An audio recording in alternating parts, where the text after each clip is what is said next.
Hi, hello, నమస్తే. Welcome to my channel నాకు తెలిసిన కథలు. హ్యాపీ టు అనౌన్స్ నా first video most informative video అవ్వడం అండి. సో చాలామంది చాలా రోజులుగా వెయిట్ చేస్తున్న నోటిఫికేషన్ గురించి ఈ వీడియోలో చెప్పబోతున్నాను. సో వీడియోలోకి వెళ్ళిపోయే ముందు నా ఛానల్ అయితే సబ్స్క్రైబ్ చేసి లైక్ అండ్ షేర్ చేయండి. సో దట్ తెలియని వారికి కూడా ఈ ఇన్ఫర్మేషన్ తెలుస్తుంది అండ్ వారికి రిక్రూట్మెంట్కి అప్లై చేసుకోవడానికి హెల్ప్ అవుతుంది. సో రిక్రూట్మెంట్ ప్రాసెస్లోకి వెళ్ళిపోదాము. సో రైల్వే రిక్రూట్మెంట్ బోర్డు వారు గ్రూప్ డి నోటిఫికేషన్ అయితే రిలీజ్ చేశారు. సో ఈ డీటెయిల్ ఇన్ఫర్మేషన్ మీకైతే నేను షేర్ చేస్తున్నానండి. సో దట్ ఇన్ఫర్మేషన్ తెలియని వాళ్ళకు తెలుస్తుంది అండ్ రిక్రూట్మెంట్ ప్రాసెస్ ఎలా ఉంది అప్లై చేసుకోవడానికి అనేది కూడా హెల్ప్ అవుతుంది. సో నోటిఫికేషన్ అయితే detail government of India ministry of railway recruitment boards వాళ్ళు ఇలా డీటెయిల్ నోటిఫికేషన్ అయితే రిలీజ్ చేశారండి. వీటి post recruitment process, eligibility process అంతా కూడా నేను ఎక్స్ప్లెయిన్ చేయబోతున్నాను. వీడియో అయితే చివరి వరకు చూడండి. ఇన్ఫర్మేషన్ చాలా వరకు తెలుస్తుంది తెలియని వాళ్ళకి కూడా. అండ్ రిక్రూట్మెంట్ ప్రాసెస్ వచ్చేసండి, ఈ పోస్టులు వచ్చేసేయండి, నోటిఫికేషన్ డేట్ అయితే 23rd రోజు రిలీజ్ అయిందండి. 23rd January 2025 అండి. సో క్లోజింగ్ డేట్ వచ్చేసి 22 February 2025 రోజు క్లోజింగ్ డేట్ ఉంది. ఆన్లైన్ అప్లికేషన్ టోటల్ కూడా అప్లికేషన్ కూడా రిజిస్ట్రేషన్ చేసుకోవాల్సి ఉంటుంది ఆన్లైన్లో. అండ్ క్లోజింగ్ డేట్ వచ్చేసి 22 February 2025 and closing date of application payment తర్వాత కూడా ఫీ పేమెంట్ చేసుకోవడానికి ఆన్లైన్లో 24 February 2025 ఉంటుంది. ఆఫ్టర్ అప్లికేషన్ అయ్యాకే okay. And date and time వచ్చేసి ఇది కరెక్షన్స్కి అండ్ మోడిఫికేషన్కి అప్లికేషన్ ఫామ్ అనేది మనం ఏదైనా తప్పుగా ఫిల్ చేస్తుంటే మోడిఫికేషన్ కోసము కరెక్షన్స్ చేయడానికి మనకి 25th February నుంచి 25th February 2025 to 6th March 2025 వరకు మనకి టైం అయితే ఇచ్చారు. సో దీనికోసం మనము ఒక అకౌంట్ అయితే క్రియేట్ చేసుకోవాల్సి ఉంటుంది. ఇదంతా ప్రాసెస్ కూడా నేను నెక్స్ట్ వీడియోలో మీకు షేర్ చేస్తాను. ఫస్ట్ అయితే మీకు నోటిఫికేషన్కి ఎలిజిబిలిటీ క్రైటీరియా ఏంటి, వీటి detail age eligibility and education qualification ఇవన్నీ కూడా దీంట్లో నేను షేర్ చేస్తున్నాను ఈ వీడియోలో. సో ఇది వచ్చేసండి టోటల్ డీటెయిల్ వేకెన్సీస్ వచ్చేసి 32,438 వేకెన్సీస్ ఉన్నాయండి. అండ్ ఇనిషియల్ పేమెంట్ వచ్చేసి 18,000 నుంచి ఇనిషియల్ పేమెంట్ ఉంది. ఏజ్ రిలాక్సేషన్ ఏజ్ వచ్చేసి 18 to 36 ఇయర్స్ వరకు ఉంటుంది. అండ్ 3 years మనకి ఏజ్ రిలాక్సేషన్ ఎక్స్ట్రా ఇచ్చారు. అండ్ ఓబీసీ, ఎస్సీ, ఎస్టీ క్యాండిడేట్స్కి అండ్ ఈడబ్ల్యూఎస్, పీడబ్ల్యూపీఎస్ అండ్ వీళ్ళకందరికీ కూడా సీసీఏ, ఈఎక్స్ఎస్ఎం అండ్ రిలాక్సేషన్ వేరియస్గా ఎలిజిబిలిటీ క్రైటీరియా అనేది ఇచ్చారండి యాజ్ పర్ రూల్స్. అవన్నీ కూడా చూద్దాం మనము ముందు. So important instruction, registration and submission online application కోసము ఇన్స్ట్రక్షన్స్ అయితే ఇవ్వబడింది. సో డేట్ అయితే మనకి 22nd నుంచి ఆన్లైన్లో అప్లికేషన్ అనేది స్టార్ట్ అయింది. 22nd నుంచి అప్లికేషన్. సో ఇదంతా సెలెక్షన్ ప్రాసెస్ అంతా కూడా చూద్దాము. సో ఇదంతా కూడా ఎలా అప్లై చేసుకోవాలి, ఏజ్ లిమిట్ ఏంటి అదంతా కూడా ఇచ్చారండి. సో ఇంపార్టెంట్ ఇన్స్ట్రక్షన్స్ అదంతా కూడా ఇచ్చారు. డీటెయిల్ జనరల్ ఇన్స్ట్రక్షన్స్ ఇవన్నీ కూడా ఉన్నాయి ఇందులో. సో దీనికండి టోటల్ ఎడ్యుకేషన్ క్వాలిఫికేషన్ వచ్చేసేసి ఎస్ఎస్సి ఆర్ ఐటీఐ కూడా ఉండొచ్చు. ఎస్ఎస్సి తర్వాత ఐటీఐ చేస్తారు కదా, ఐటీఐ కూడా ఉండొచ్చు. అండ్ అప్రెంటిస్, ఐటీఐ చేసి అప్రెంటిస్ చేసిన వాళ్ళు కూడా అప్లై చేయొచ్చు. ఇది ఈ and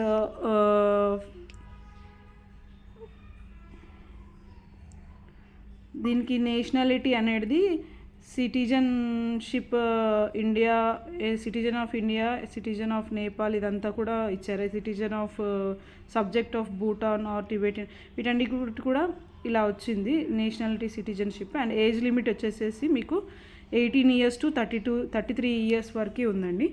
and as per applicable to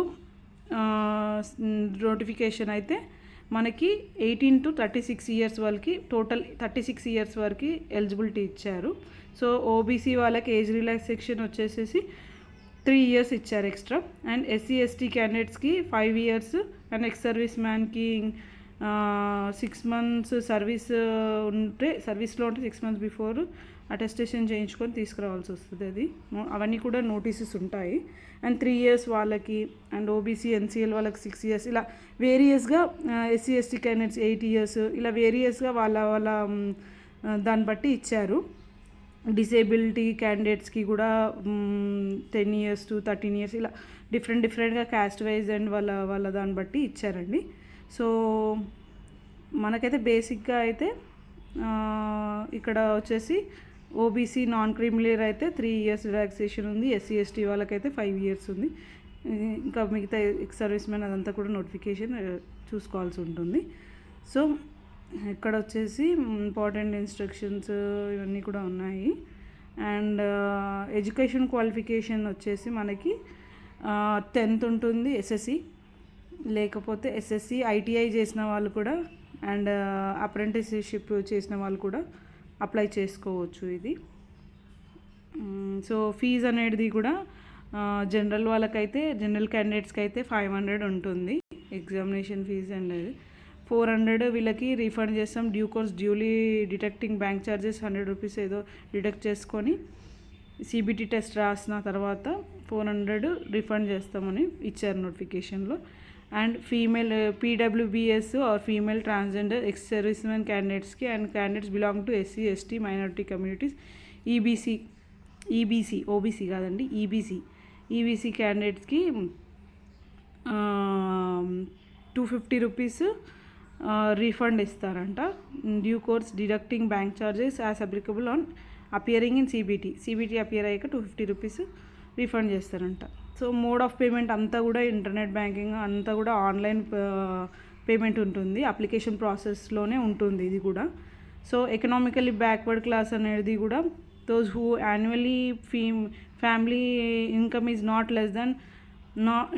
less than 50,000 ఉన్న వాళ్ళకి అది ఈబీసీ కింద కన్సిడర్ చేయబడుతుందని ఇచ్చారు. సో ఎస్బీఐ ఇది మొత్తం కూడా ఇష్యూస్ ఏమైనా ఉంటే, ట్రాన్సాక్షన్ ఇష్యూస్ ఏమైనా ఉంటే హెల్ప్ డెస్క్ నెంబర్ ఇచ్చారు ఇక్కడ, కాంటాక్ట్ నెంబర్, ఈమెయిల్ ఐడీస్ అప్లికెంట్స్కి. సో ఇలా అయితే ఇచ్చారండి. అండ్ మనకి వచ్చేసి సౌత్ సెంట్రల్ రైల్వే వస్తుంది కాబట్టి సౌత్ సెంట్రల్ రైల్వేది రిక్రూట్మెంట్వి మనకి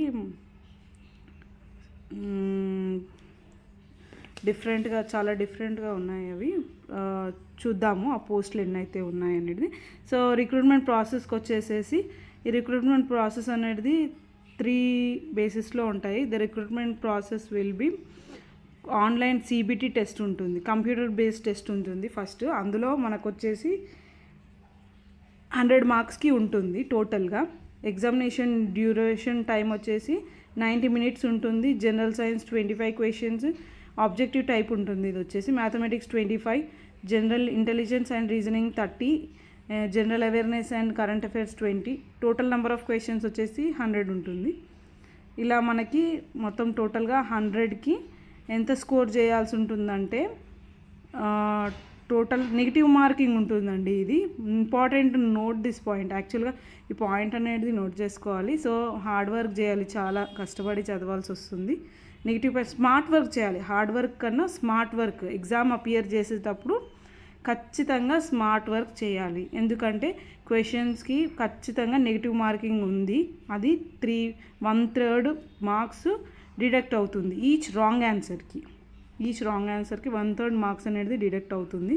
సో ఆఫ్టర్ డిడక్టింగ్ మనకి అండర్ రిజర్వేషన్ ఉన్న వాళ్ళకి 40%, ఈడబ్ల్యూఎస్కి 40%, ఓబీసీ నాన్ క్రిమినల్ వాళ్ళకి 30%, ఎస్సీ వాళ్ళకి 30%, ఎస్టీ వాళ్ళకి 30%. ఇలా డిఫరెంట్ కేటగిరీస్లో డిఫరెంట్ మార్క్స్ అయితే సెక్యూర్ చేయాల్సి ఉంటుంది. సిబిటి ఎలిజిబుల్ కావాలంటే, కంప్యూటర్ బేస్డ్ టెస్ట్ ఎలిజిబుల్ కావాలంటే ఇలా డిఫరెంట్గా మార్క్స్ అయితే స్కోర్ చేయాల్సి ఉంటుంది.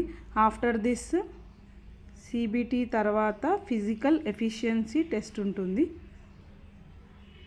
సో ఫిజికల్ ఎఫిషియన్సీ టెస్ట్లో వచ్చేసేసి ఇలా మేల్ క్యాండిడేట్స్కి అయితే 35 kgs వెయిట్ గలది 2 minutes లిఫ్ట్ చేయాల్సి ఉంటుంది.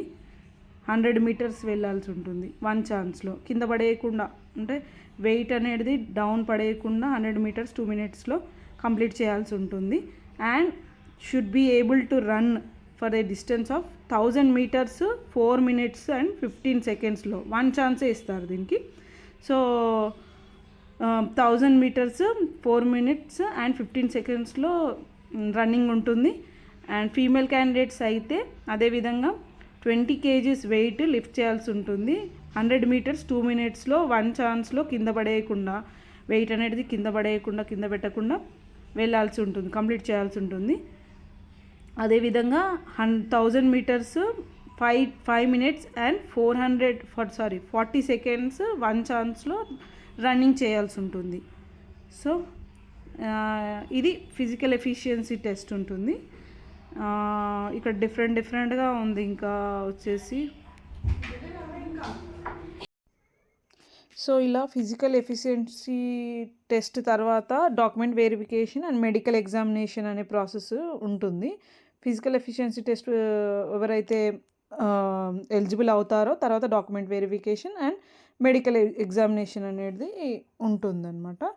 సో నెక్స్ట్ మనం సౌత్ సెంట్రల్ రైల్వేలో మన సౌత్ సెంట్రల్లో ఎన్ని పోస్టులు ఉన్నాయి అనేది మనం చూద్దాము. ఇప్పుడు వేకెన్సీ టేబుల్ సౌత్ సెంట్రల్ రైల్వేలో వచ్చేసేసి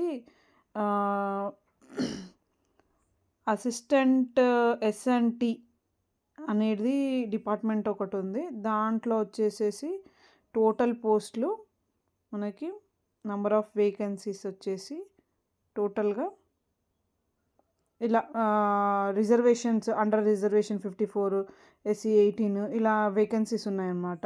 14 ST వాళ్ళకి 14, BC వాళ్ళకి 24 ఇలా డిఫరెంట్ కేటగిరీస్లో ఉన్నాయి. టోటల్గా వచ్చేసేసి అండర్ రిజర్వేషన్కి అన్ని assistant S&T and assistant workshop, assistant carriage and wagon, assistant loco shed డీజిల్కి సంబంధించింది, assistant loco shed electrical, assistant operations electrical, assistant P way, assistant TL and AC workshop, assistant TL and AC ఇలా assistant track machine, assistant TRD, points man B అంట, track man trainer 4 ఇలా departments కూడా డిఫరెంట్గా ఉన్నాయి. S&T mechanical, electrical, engineering, electrical, మళ్ళీ engineering, traffic ఇలా different ఉన్నాయి. పోస్టులు అయితే టోటల్గా వచ్చేసి అండర్ రిజర్వేషన్ వాళ్ళకి 710 టోటల్ ఉన్నాయి. అండ్ SC వాళ్ళకి 235 అండ్ ST వాళ్ళకి 144, OBC వాళ్ళకి 415 అండ్ EWS వాళ్ళకి 136. ఓవరాల్గా టోటల్ 1642 టోటల్ అనేది ఉన్నాయన్నమాట పోస్ట్స్. సో ఇదైతే మనము ఖచ్చితంగా స్మార్ట్ వర్క్ చేసే ఎగ్జామినేషన్ అనేది క్వాలిఫై కావాల్సి ఉంటుంది, hard work and smart work చేసి. సో ఇలా అయితే డిఫరెంట్గా ఉన్నాయి. రిక్రూట్మెంట్ ప్రాసెస్ అప్లికేషన్ కూడా నేను ఇంకో వీడియో చేస్తాను. ఈ వీడియో లెంతీ అవుతుంది కాబట్టి సో అది కూడా ప్రాసెస్ అనేది ఎలా అప్లై చేయాలి అనేది కూడా నేను పెడతాను మళ్ళీ ఇంకొక వీడియోలో. సో నా ఛానల్ అయితే సబ్స్క్రైబ్ చేయండి, లైక్ చేయండి అండ్ షేర్ చేయండి. ఏమన్నా ఇప్పుడు కొత్త ఛానల్ కాబట్టి నాది కొత్తగా చేస్తున్నాను కాబట్టి ఇప్పుడే స్టార్టింగ్ కాబట్టి ఏమైనా మిస్టేక్స్ ఉంటే కొంచెం నేను సరి చేసుకుంటాను ముందు. Thank you very much. And ఏదైనా డౌట్స్ ఉన్నా కూడా ఉన్నా కూడా కామెంట్స్లో నాకు తెలియజేయండి. సో దట్ నేను ముందు ఇంకా మళ్ళీ ఇంప్రూవ్ చేసుకోవడానికి నాకు వీలవుతుంది, మీ సజెషన్స్ కూడా. Thank you very much.